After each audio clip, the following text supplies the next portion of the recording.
Assalamualaikum warahmatullahi wabarakatuh. Perkenalkan, nama saya Nurfani Azimawati, kelas A2, program studi akuntansi, NIM 1905720014. Di mata kuliah audit manajemen kali ini, saya akan mempresentasikan mengenai audit perpajakan.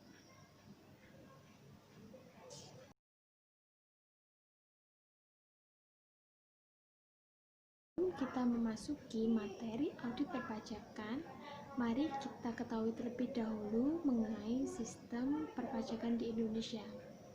Di Indonesia, sistem perpajakan yang diterapkan adalah self-assessment, yaitu memberikan kepercayaan kepada wajib pajak ataupun perusahaan untuk menghitung, membayar, dan melaporkan pajaknya sendiri sesuai dengan undang-undang dan juga peraturan yang berlaku. Pelaksanaan kewajiban perpajakan merupakan bagian dari strategi-strategi dari pengelolaan sebuah perusahaan. Pajak sendiri adalah kewajiban yang memiliki sifat memaksa, tetapi memiliki perlindungan atau dilindungi oleh undang-undang dan tidak memberikan efek yang langsung kepada si pembayar pajak ataupun wajib pajak dan perusahaan. Kemudian adalah pengelolaan kewajiban perpajakan. Pengelolaan kewajiban perpajakan selalu berhubungan dengan bagaimana cara sebuah perusahaan untuk meminimalkan atau menekan setiap pembayaran pajak yang harus dibayarkan. Karena mengingat bahwa manfaat dari pajak tidak langsung dirasakan oleh wajib pajak atau perusahaan, dan pembayaran pajak ini juga menyebabkan pengeluaran sumber daya keuangan perusahaan. Tetapi pada praktek nyatanya atau pada kenyataannya di beberapa kasus ada sebuah perusahaan yang berusaha meminimalkan atau menekan pembayaran pajak tersebut, tetapi melakukan pelanggaran terhadap peraturan-peraturan perpajakan. Contohnya seperti penyelundupan pajak, manipulasi data transaksi, bahkan sampai bekerja sama dengan oknum pegawai dari perpajakan. Pembahasan kita selanjutnya adalah mengenai definisi audit perpajakan. Audit perpajakan yang kita bahas saat ini adalah mengenai audit yang dilakukan secara internal dan berkelanjutan yang menyatu dengan sistem pengendalian operasional sebuah perusahaan, menilai ketaatan pelaksanaan aturan perpajakan dan teknis pengelolaan transaksi yang mampu meminimalkan atau menekan dari pembayaran pajak tanpa melanggar aturan-aturan dan undang-undang perpajakan. Dalam proses audit perpajakan, auditor memiliki beberapa tipe penilaian dalam proses auditnya. Adapun penilaian auditor mengenai yang pertama, kebijakan perpajakan yang ditetapkan perusahaan. Yang maksud dari poin ini adalah biasanya kebijakan perpajakan yang ditetapkan oleh perusahaan ini terintegrasi dengan kebijakan operasional dan kebijakan dalam akuntansinya. Penilaian yang kedua dalam segi aspek manajemen pajak, yaitu dalam hal ini mengelola transaksi perpajakan sebuah perusahaan untuk meminimalkan dari pembayaran pajak tanpa melanggar aturan-aturan yang telah dibuat. Selanjutnya yang ketiga adalah pelaksanaan menyeluruh terhadap kewajiban perpajakan. Kewajiban perpajakan ini diatur dalam undang-undang dan peraturan perpajakan lainnya yang secara umum menyangkut pemungutan atau pemotongan, perhitungan, penyetoran, dan pelaporan pajak. Proses audit perpajakan di sebuah perusahaan pasti memiliki tujuan. Adapun beberapa tujuan yang ingin dicapai dalam proses audit perpajakan itu sendiri. Yang pertama adalah ketetapan kebijakan perpajakan dan kemampuan perusahaan memberikan panduan pengelolaan sebuah kewajiban. Yang kedua, mampu meminimalkan konsekuensi perpajakan dari transaksi yang terjadi di perusahaan. Dalam poin ini yang dimaksud adalah memaksimalkan biaya fiskal di setiap pengeluaran perusahaan agar mampu mengurangi penghasilan yang diterima perusahaan, sehingga pembayaran pajaknya juga berkurang. Selanjutnya adalah meminimalkan pendapatan fiskal dalam setiap penerimaan perusahaan. Yang tujuan yang ketiga adalah kemampuan perusahaan dalam menaati ketentuan dan peraturan perpajakan. Yang dimaksud dalam poin ini seperti melakukan pemungutan seluruh pajak yang harus dilakukan. Yang kedua, melakukan perhitungan pajak secara benar. Yang ketiga adalah menyetor dan melaporkan seluruh kewajiban perpajakan dengan benar dan tepat waktu. Audit internal perpajakan juga memiliki fungsi. Adapun fungsi dari audit internal perpajakan yaitu pencegahan terhadap kegagalan sebuah perusahaan dalam mengelola kewajibannya, yaitu seperti kewajiban perpajakan yang seharusnya berjalan secara ekonomis, efisien, dan efektif. Selanjutnya, pembahasan kita adalah mengenai ruang lingkup audit perpajakan. Ruang lingkup audit perpajakan adalah keseluruhan dari aspek perpajakan sebuah perusahaan, baik dalam rangka meminimalkan pembayaran pajak maupun dari ketaatan pelaksanaan perpajakan. Dalam aspek efisiensi pembayaran pajak, audit menilai dari segi yang pertama, meminimalkan penghasilan kena pajak atau taxable revenue. Dan yang selanjutnya adalah memaksimalkan deductible expense. Dalam aspek ketaatan dalam pembayaran pajak, audit menilai dari segi yang pertama, pemungutan dan pemotongan pajak. Yang kedua, perhitungan pajak dengan benar. Yang ketiga, penyetoran pajak sesuai dengan waktunya atau tepat waktu. Dan yang terakhir keempat adalah pelaporan pajak secara lengkap dan juga tepat waktu. Adapun penghasilan yang bukan kena pajak sesuai dengan pasal 4 ayat 3 Undang-Undang Pajak Penghasilan. Yang pertama yaitu bantuan atau sumbangan dan hibah. Bantuan dan sumbangan termasuk juga zakat yang diterima oleh badan amil zakat yang dibentuk dan pendirinya disahkan oleh pemerintah, dan juga diterima oleh penerima zakat yang berhak atas sumbangan keagamaan yang bersifat wajib bagi pemeluk agama di Indonesia. Terdapat ketentuan-ketentuan yaitu berdasarkan peraturan dari pemerintah. Yang selanjutnya adalah harta hibah.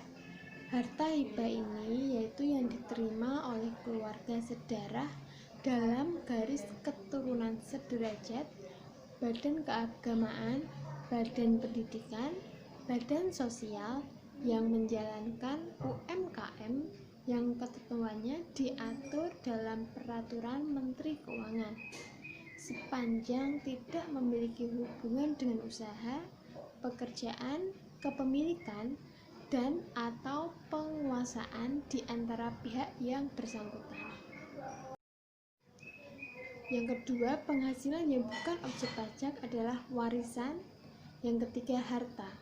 Harta di sini termasuk dalam termasuk juga setoran tunai yang diterima oleh badan sebagai ganti saham dan juga penyertaan modal.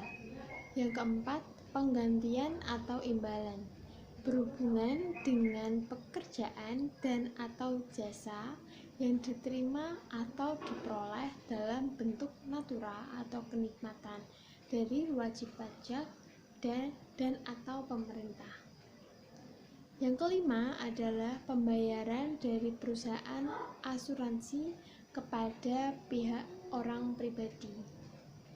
Yang keenam adalah dividen atau bagian laba yang diterima. Dividen atau bagian laba yang diterima ini tidak akan menambah dari pendapatan karena jika memenuhi persyaratan. Yang pertama, dividen tersebut berasal dari cadangan laba yang ditahan. Yang kedua, syarat yang kedua, bagi perseroan terbatas, badan usaha milik negara atau BUMN, dan badan usaha milik daerah atau BUMD, penerima dividen, kepemilikan saham minimal 25% dari jumlah modal yang disetorkan. Yang ketujuh adalah iuran dana pensiun. Iuran dana pensiun ini tidak akan menambah pendapatan dari perusahaan jika pendirinya telah disahkan oleh Menteri Keuangan, baik dibayar oleh pemberi kerja ataupun pegawai. Yang kedelapan adalah penghasilan dari modal yang ditanamkan oleh pihak pensiun dalam bidang tertentu yang ditetapkan dengan keputusan Menteri Keuangan.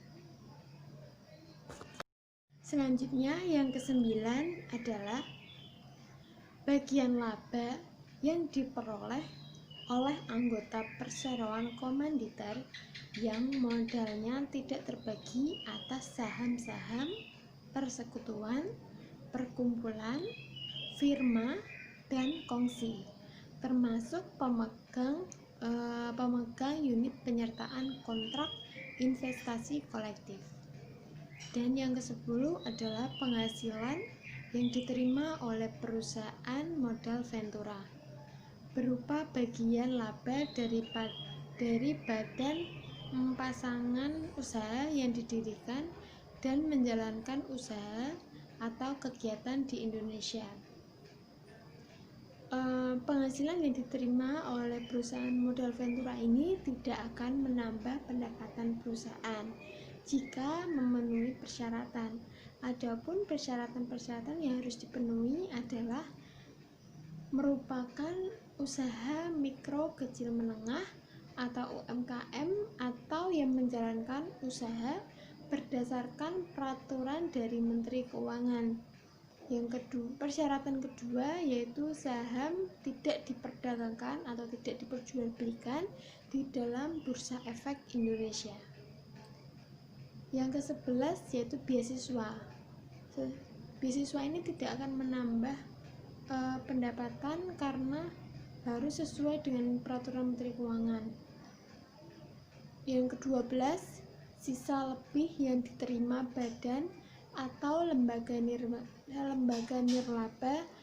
Yang ke-12 adalah sisa lebih yang diterima badan atau lembaga nirlaba yang bergerak dalam bidang pendidikan atau penelitian dan pengembangan. Yang ke-13 adalah bantuan atau santunan yang dibayarkan oleh badan penyelenggara jaminan sosial kepada wajib pajak tertentu.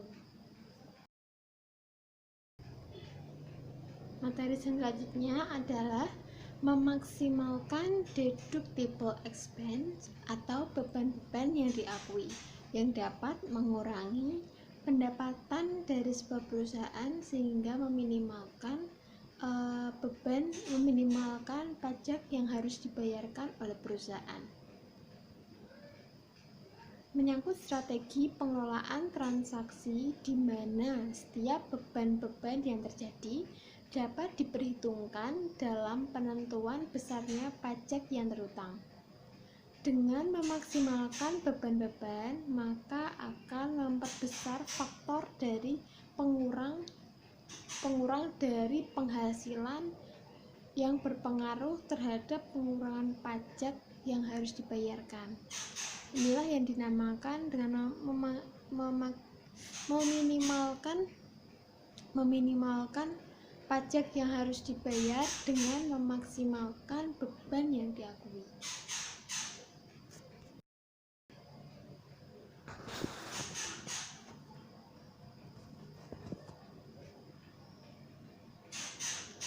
Berikut ini akan saya sebutkan beberapa biaya-biaya yang diakui yang dapat mengurangi pendapatan kena pajak.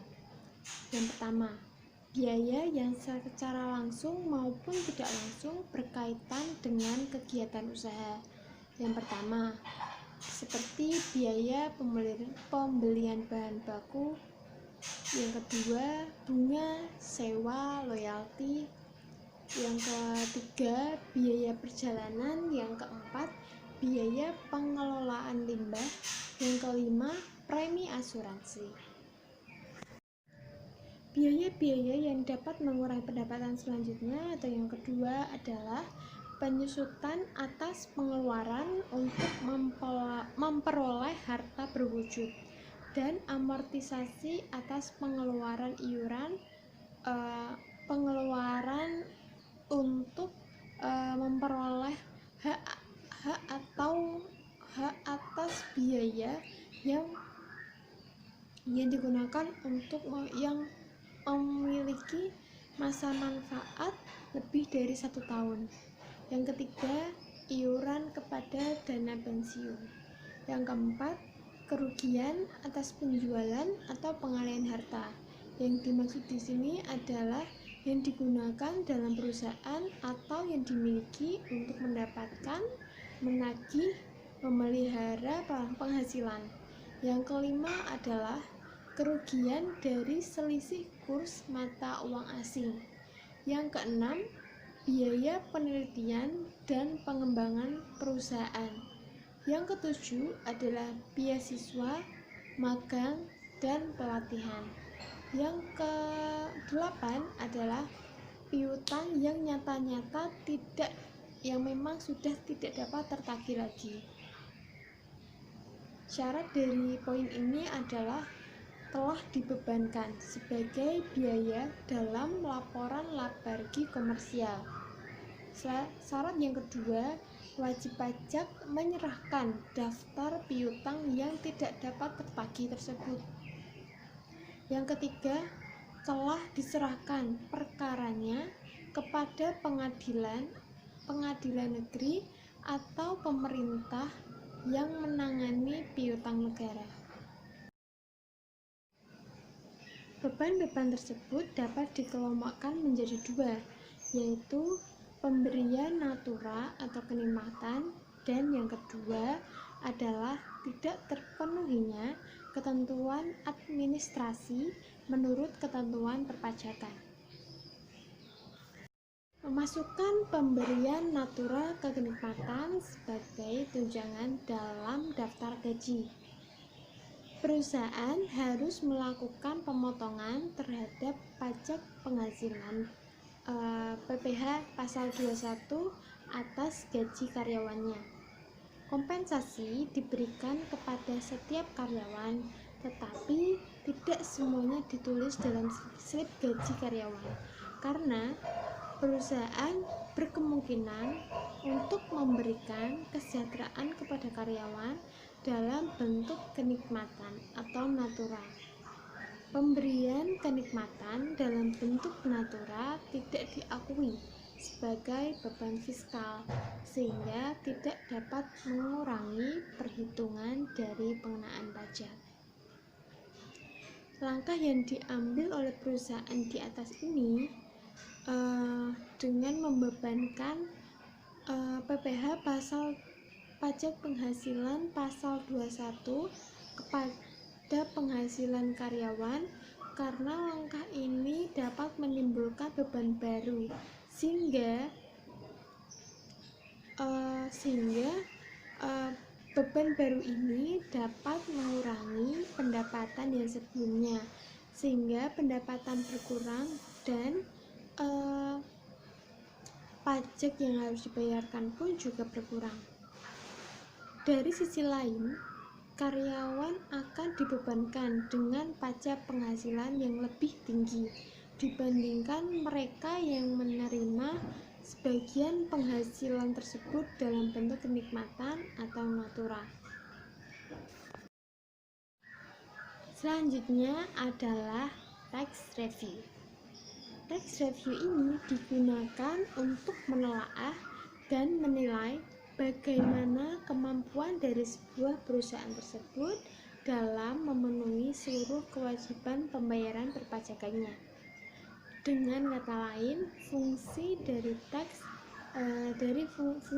tax review ini adalah memberikan gambaran dan penjelasan mengenai tingkat ketaatan perusahaan dalam menjalankan kewajibannya, yaitu yang membayar pajak.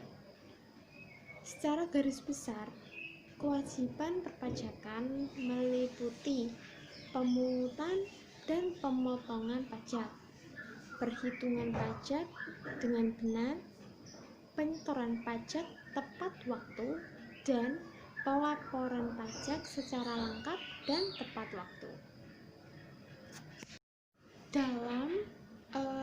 Dalam tax review ini ada beberapa manfaat yang dapat diambil bagi wajib pajak.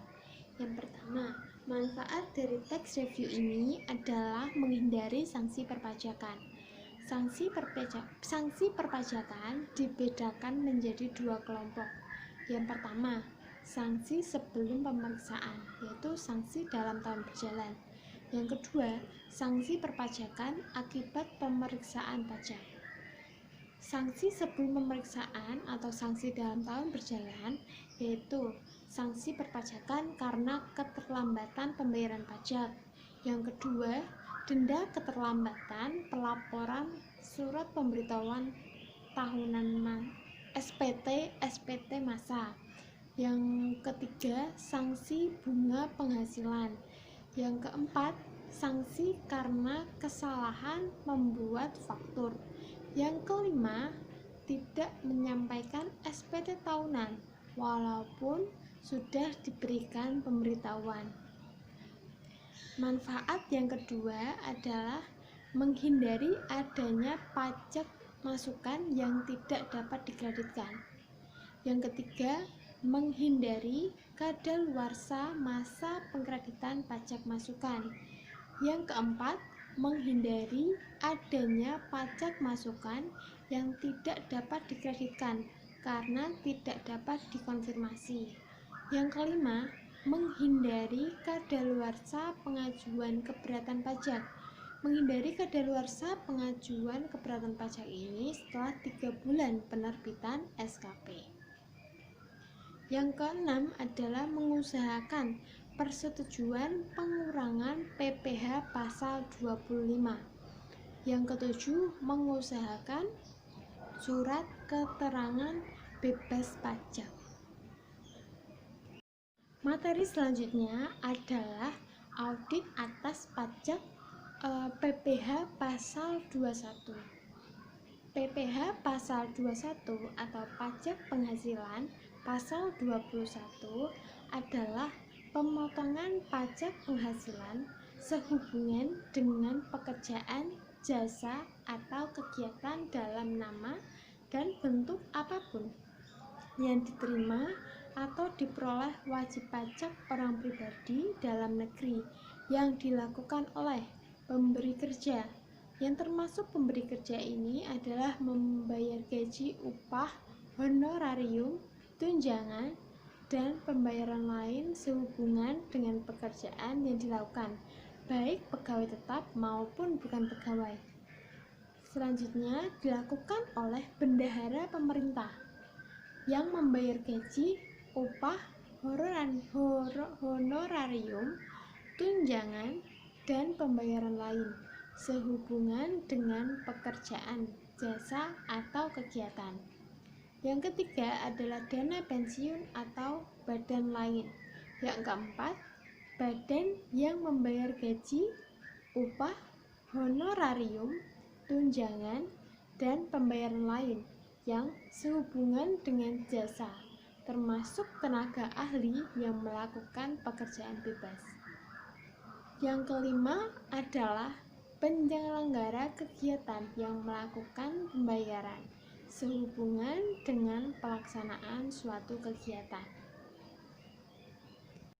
Selanjutnya adalah kewajiban perpajakan terkait dengan PPh pasal 21. Yang pertama, waktu penyetoran dan pelaporan SPT massa pajak penghasilan atau PPh pasal 21. Dalam PPh pajak penghasilan pasal 21, penyetoran pajak paling lama tanggal 10 bulan sebelum bulan selanjutnya. Misal paling tanggal penyetoran seharusnya tanggal 30 Mei, jadi 10 bulan berikutnya adalah tanggal 9 bulan Juni. Dari waktu pemotongan dan pelaporan SPT massa PPh pasal 21, paling lama 20 hari setelah masa pajak berakhir. Internal audit perusahaan harus memastikan bahwa data-data semua karyawannya yang dilakukan perhitungan pajaknya adalah data-data terbaru. Hal ini karena agar menghindari terjadinya kesalahan pencatatan atau kesalahan yang lainnya, baik dari hal perhitungan, pemotongan, penyetoran, maupun dalam hal pelaporannya.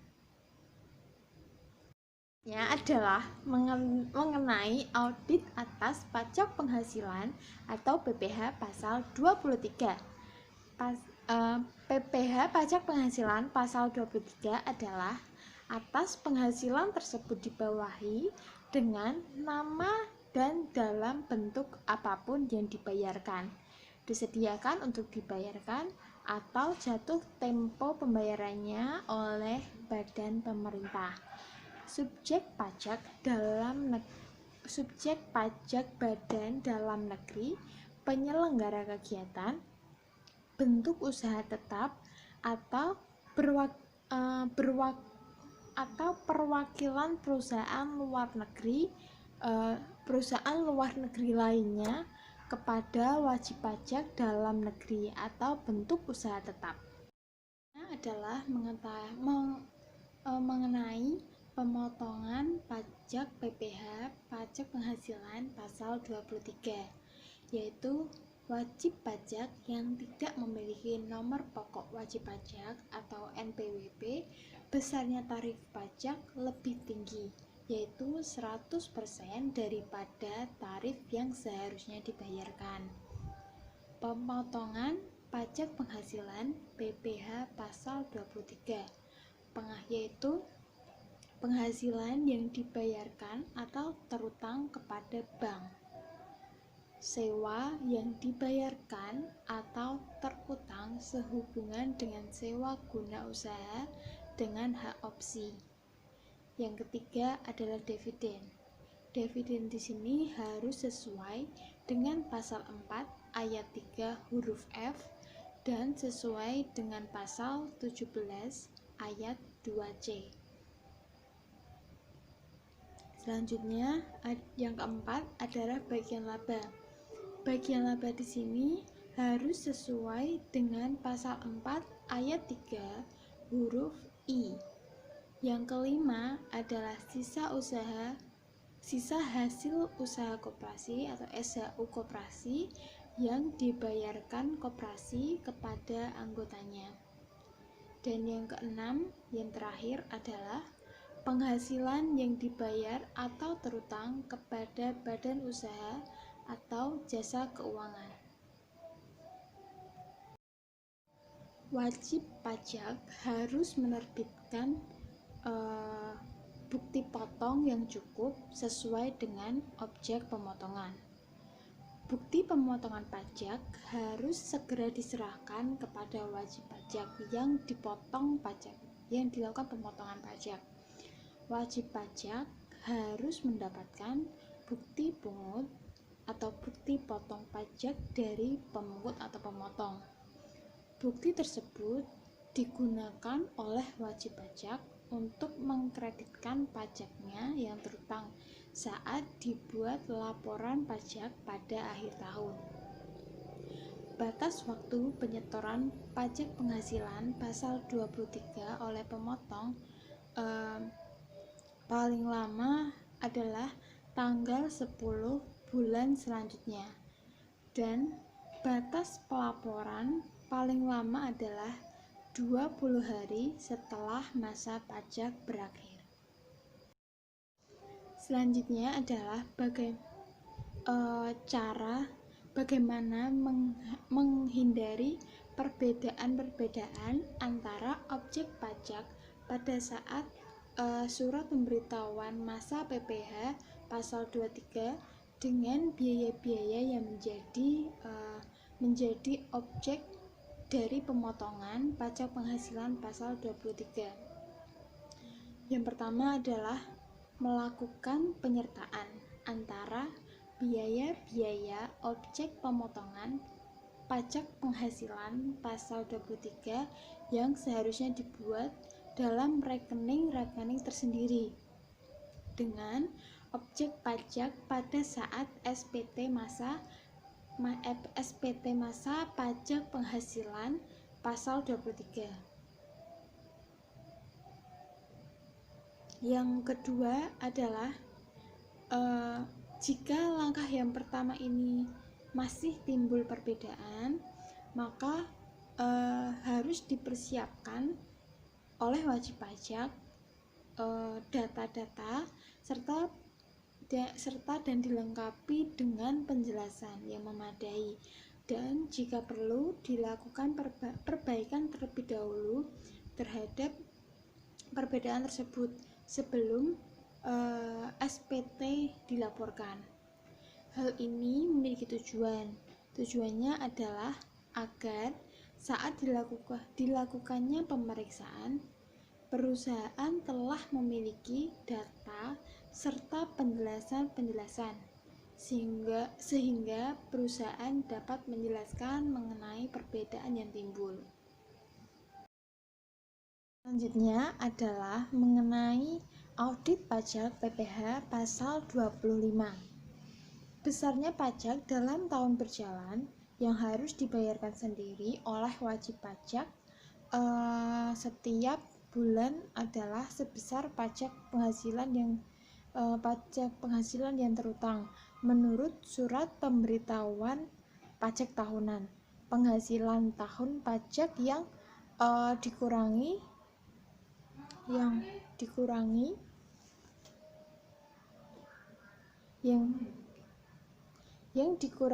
dengan pajak penghasilan yang dipotong atau dipungut sebagaimana yang dimaksud dalam pasal 21 dan pasal 23, serta pajak penghasilan yang dipungut sebagaimana yang tercantum dalam pasal 22 dan yang selanjutnya adalah dikurangi dengan pajak penghasilan yang dibayarkan atau terutang di luar negeri yang boleh dikreditkan sebagaimana yang dimaksud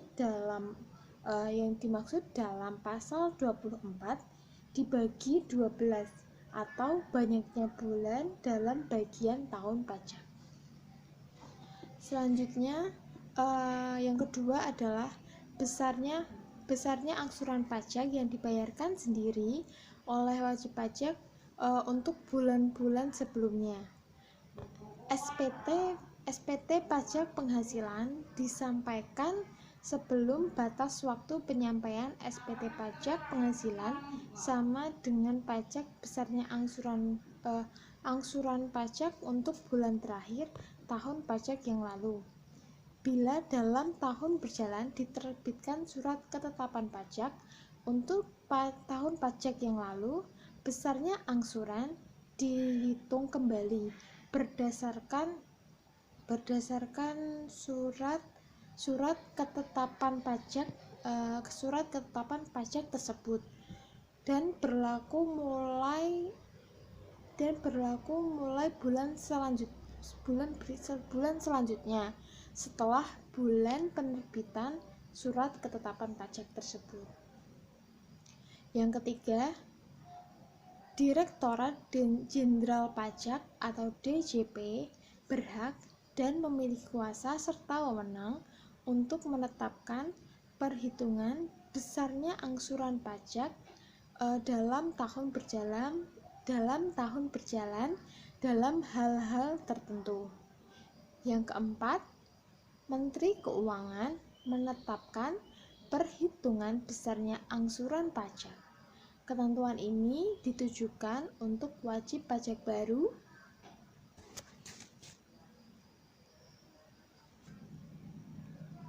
yang kedua, bank, badan usaha milik negara atau BUMN, badan usaha milik daerah atau BUMD, wajib pajak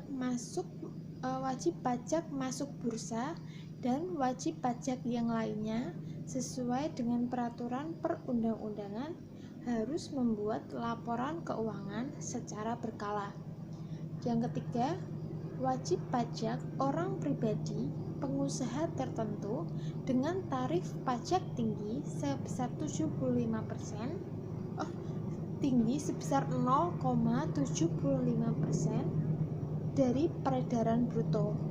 Dan yang kelima, wajib pajak orang pribadi dalam negeri yang telah memiliki nomor pokok wajib pajak atau NPWP yang bertolak ke luar negeri wajib membayar pajaknya sesuai dengan ketentuan yang diatur dalam peraturan pemerintah. Yang keenam adalah penyetoran PPh pasal 25 paling lambat pada tanggal 15 bulan berikutnya. Pengkreditan pajak penghasilan PPh pasal 25 pada perhitungan pajak terutang akhir tahun harus didukung dengan SSP PPh pasal 25 dengan jumlah yang sama.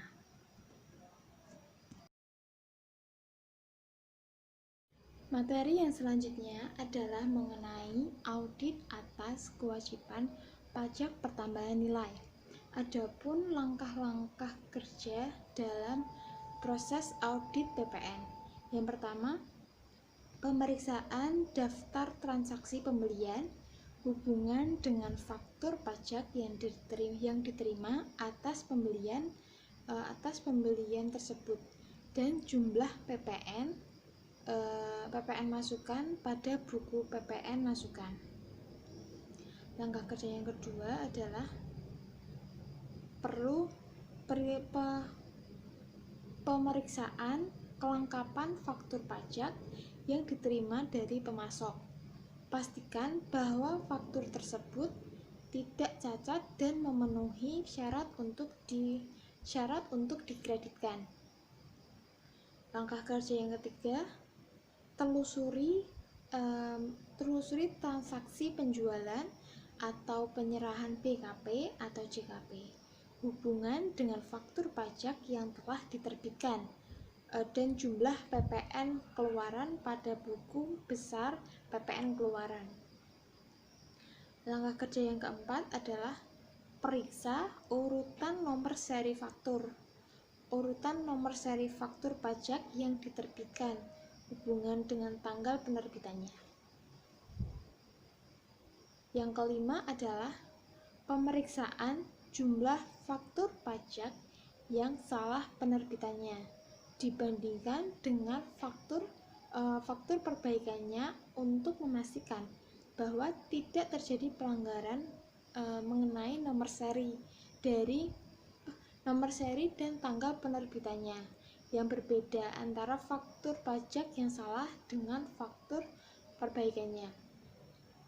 Langkah yang keenam adalah periksa buku besar pajak pertambahan nilai atau PPN masukan dan bandingkan dengan pengkreditan PPN masukan pada SPT masa PPN dan masa yang sama.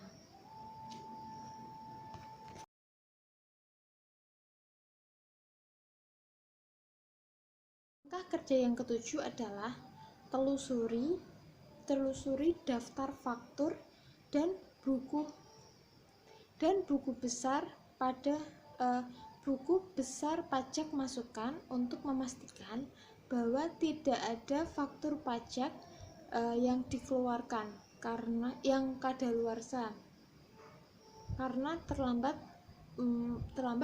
proses pengkreditannya. Dan langkah yang ke-8 adalah lakukan penelusuran mengenai daftar penjualan kredit terutama pada masa akhir bulan atau masa untuk mendapatkan informasi apakah masih ada celah untuk menunda penerbitan faktur pajak dan dalam rangka memperkecil selisih antara pajak keluaran dengan pajak masukan yang harus disetor pada masa tersebut. Langkah yang ke-9 adalah periksa buku besar PPN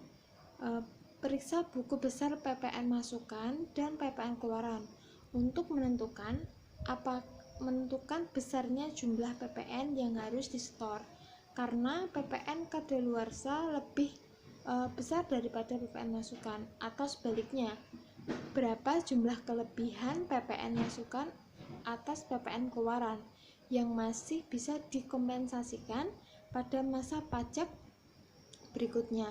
Dan langkah yang ke-10 adalah periksa keabsahan dan kelengkapan faktur pajak masukan yang diperoleh perusahaan dan pemasoknya dan harus dipastikan bahwa tidak ada faktur pajak yang cacat atau tidak memenuhi syarat untuk dikreditkan. Dari langkah-langkah tersebut, auditor akan memberikan komentar mengenai hal yang diaudit, sehingga kemudian auditor akan memberikan nilai berapa poin untuk yang dijawab telah dilaksanakan atau iya dan berapa poin yang dijawab tidak atau memang kurang atau yang perlu diperbaiki. Dan auditor akan memberikan catatan-catatan atau rekomendasi perbaikan mengenai kegiatan-kegiatan dalam audit PPN.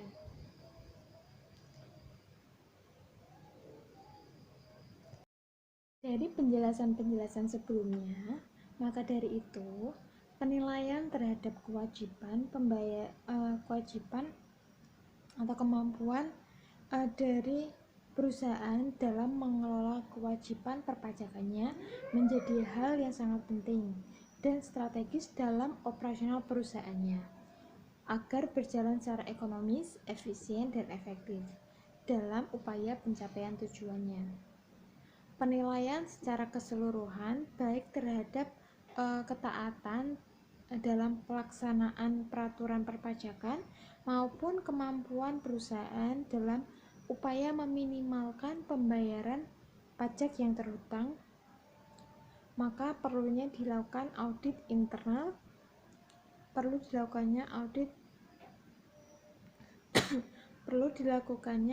internal perpajakan. Karena dalam audit ini menjadi hal yang sangat penting dan cukup mendesak bagi perusahaan yang melihat besar perannya dalam membantu memberi penilaian terhadap ketaatan pemenuhan dari kewajiban pembayaran pajak agar berjalan lebih efektif dan efisien. Sekian presentasi mengenai audit perpajakan dari saya. Semoga bermanfaat dan kurang lebihnya mohon dimaafkan. Wabillahi taufiq wal hidayah. Wassalamualaikum warahmatullahi wabarakatuh.